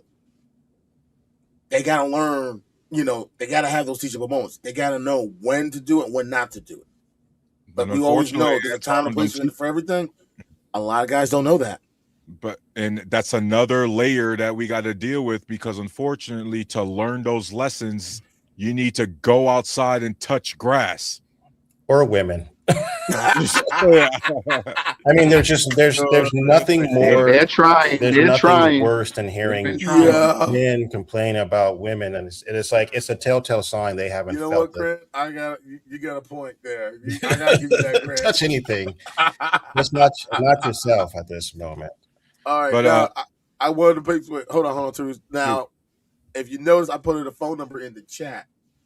If anyone sees it, that 202 area code number. You guys, everyone see that? That 202-224-3121? You want to know what that number is? What? That's the number to the switchboard to the U.S. Capitol building. This is what I mean by people don't know how government works. What do you use that for? If you need to get in contact with your representative or senator of your respective state, commonwealth, or territory in the union. If you need to get in touch with them, that's the number you call. You need to speak to your congressman or congresswoman, that's the number you call, and you let them know I like to speak to my congressman. His name or her name is such of this district of this state. They'll connect you to their office. If you need to get in touch with someone from the U.S. Senate, that's the number you call. I thought yeah, David Joyce, I done left you some angry voicemails when y'all tried to screw over them veterans. Talking to my congressman specifically, screw you, buddy. Well, my congresswoman is now my governor, so we're not gonna go there. But it goes back to what we were saying. People don't know how things work. People don't realize how something as simple as having that phone number and calling them can sometimes do a little bit of something. Even if it doesn't do anything big, just the fact that you can have that number, that means you could do a little bit of something. Yeah. So guys, if you guys heard me earlier, man, I pulled an all-nighter with my little AI project, man. I'm hurting. So thanks for joining me, by the way. Go ahead, Anton, give us your final thoughts on the topic, and give us end it with a plan of action, if you will. Okay. A call to action. I'm sorry, that's the proper All term. right, call to action. Thanks. Definitely like the topic and everything else. It makes a lot of sense. The difference between patriotism and nationalism. Nationalism has always been seen as you just love how things are going, and despite the nonsense that's going on, everything's good. Just let it be. And the perfect example of something like that would be Kevin Bacon in the movie Animal House. Everything's going crazy around them. Please stay calm, all is well. Please stay calm, all is well. That's a perfect example of nationalism. Patriotism is you love your country. You're able to identify the things that are wrong, and you're not afraid to say, "What can we do to make it better?" And you're not afraid to call out elected officials and let them know you need to do a better job. That's what patriotism is. You're not afraid to hold those in charge accountable. And it's not, and I think one of the things that happens is the less information that's out there, the more you limit information, the less people know how it works. Perfect example, what's the one thing you don't see anymore? Phone books. And while everyone always focused on the yellow pages and everything else in a phone book, everyone always ignored the two other sections, the blue pages and the white pages. The white pages will give you the number to just about any government agency in this country. Majority of them located in Washington, D.C. And now you don't see phone books anymore. And people always wonder, how do I get in touch with my congressman or congresswoman? How do I get in touch with my senator? That's why I posted that number up. That's a perfect example right there. People have to learn, and sometimes if we want things to change or want to know how the system works, we have to learn to educate ourselves on it. And it's not that expensive either. We make it more than what it is. Or as Taroos, because of the fact we were both in the military, we take a molehill and turn it into an MOS. We make it more complicated than it has to be, and it doesn't have to.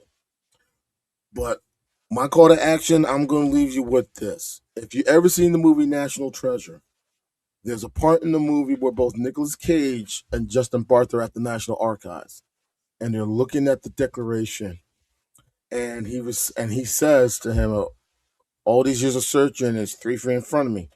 And then there's a part that he talks about what makes the Declaration important. Declaration of Independence is important.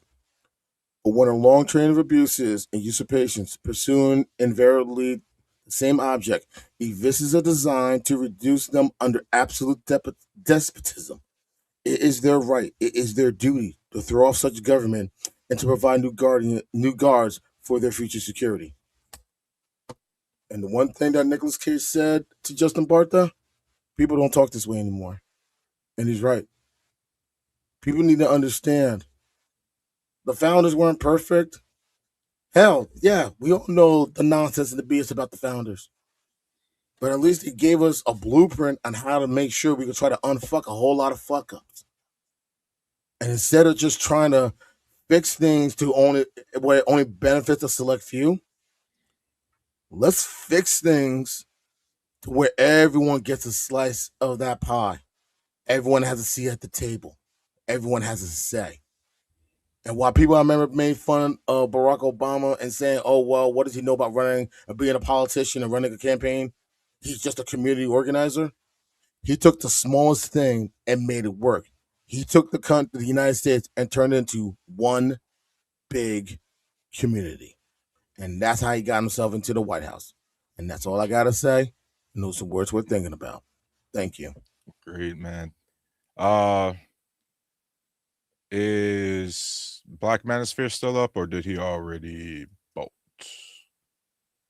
Yeah, he said he got to run. Grant, thanks for coming up, man. What you got for us? What's your final thoughts? Yeah, thanks again for having me. I'll be Yeah, interested man. to see you do a show on AI. But it seems like you have quite a bit of, I think, quite a bit of knowledge that I think a lot of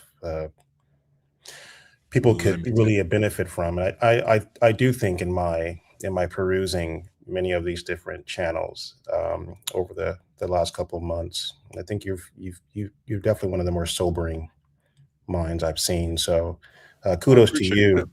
Thank you. Um, I would say, yeah, patriotism I just say for anyone, caution yourself, be cautious of anything that requires you to drape yourself in a flag, to have blind allegiance to anything.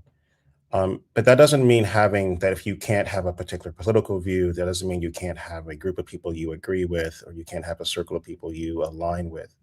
But you also should be questioning whether or not you believe something and you believe it because you understand it wholeheartedly.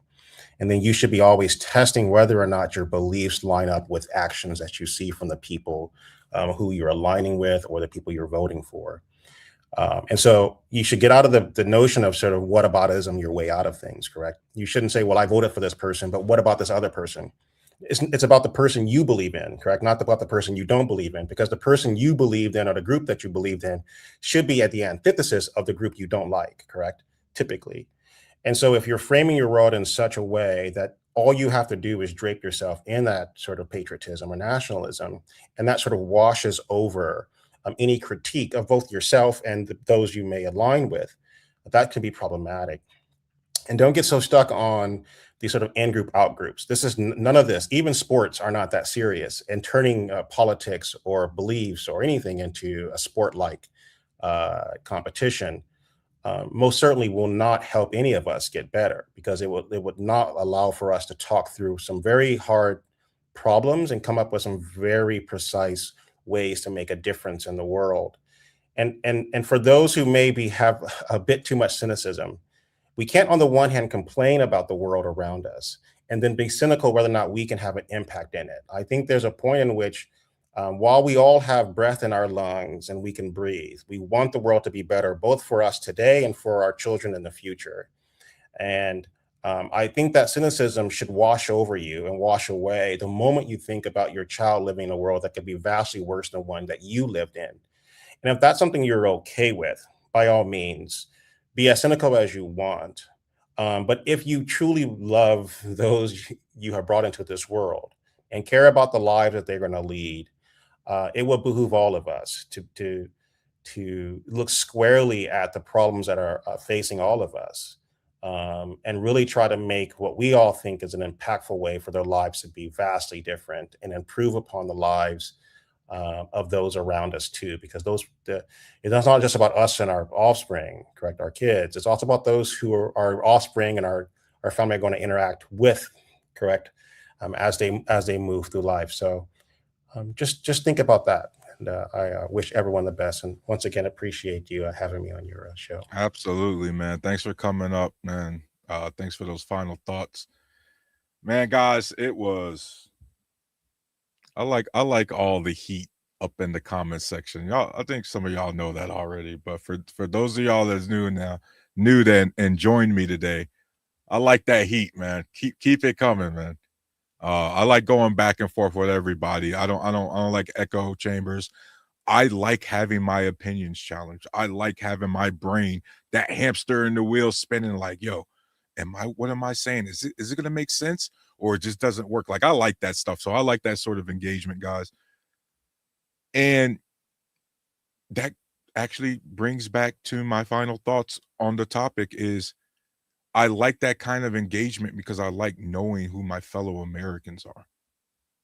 That's what makes me a patriot, is that I give a shit about you guys regardless of your background.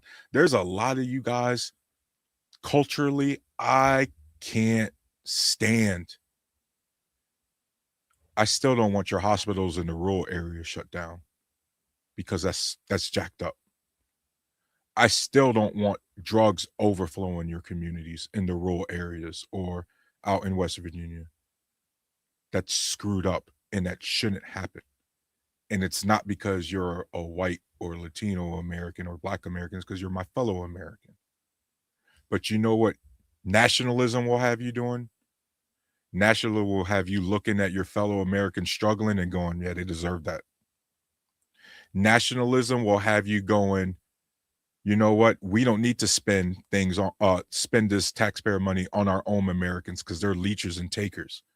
But let's go ahead and spend that money on a country that has free healthcare, that has universal healthcare, that does pay have abortions for their women. Right? Nationalism will have you trying to take care of everyone but yourself. Nationalism will have you trying to flex and impress everyone out there globally instead of your own people. Right? Nationalism is what deteriorates that national pride. Because as you've seen, this nationalism has so many Americans not prideful in our country. Why? Our infrastructure's third world. Our education level is trash. Our healthcare system is a joke. But hey, at least we're number one in being able to kill people efficiently overseas, because that's what's really important. Guys, that's the biggest thing you got to understand with patriotism and nationalism. To be a patriot is to love your country and to criticize it. To be a nationalist is to act like there's nothing wrong with your country and to get offended if other people criticize it. Those are my final thoughts. Everybody, make sure you like, share, and subscribe here, right here on Black Men Unfiltered. Make sure you subscribe to my channel, Taroos05. This was really fun, and you guys have a great night. I'll see you next week. Peace.